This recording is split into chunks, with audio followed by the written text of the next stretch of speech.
بسم اللہ الرحمن الرحیم۔ حضرت عبداللہ بن عمر رضی اللہ عنہما سے روایت ہے کہ انہوں نے کہا، جب مسلمان مدینے آئے تو وہ اکٹھے ہو جاتے اور نمازوں کے اوقات کا انتظار کرتے، کوئی اس کا اعلان نہیں کرتا تھا۔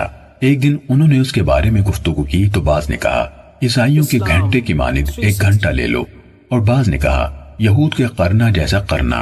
البتہ حضرت عمر رضی اللہ عنہ نے کہا، تم ایک آدمی ہی کو کیوں نہیں بھیج دیتے جو نماز کا اعلان کرے؟ رسول اللہ صلی اللہ علیہ وسلم نے فرمایا، اے بلال اٹھو اور نماز کا اعلان کرو۔ صحیح مسلم حدیث نمبر 837۔ ابن مسعود رضی اللہ تعالیٰ عنہ سے روایت ہے کہ ایک شخص نے کسی غیر عورت کا بوسہ لے لیا اور پھر نبی کریم صلی اللہ علیہ وسلم کی خدمت میں آیا اور آپ کو اس حرکت کی خبر دے دی۔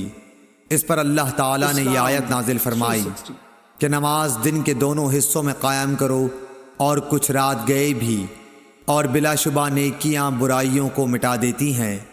اس شخص نے کہا کہ یا رسول اللہ صلی اللہ علیہ وسلم، کیا یہ صرف میرے لیے ہے؟ تو آپ نے فرمایا کہ نہیں، بلکہ میری تمام امت کے لیے یہی حکم ہے۔ صحیح بخاری حدیث نمبر 526۔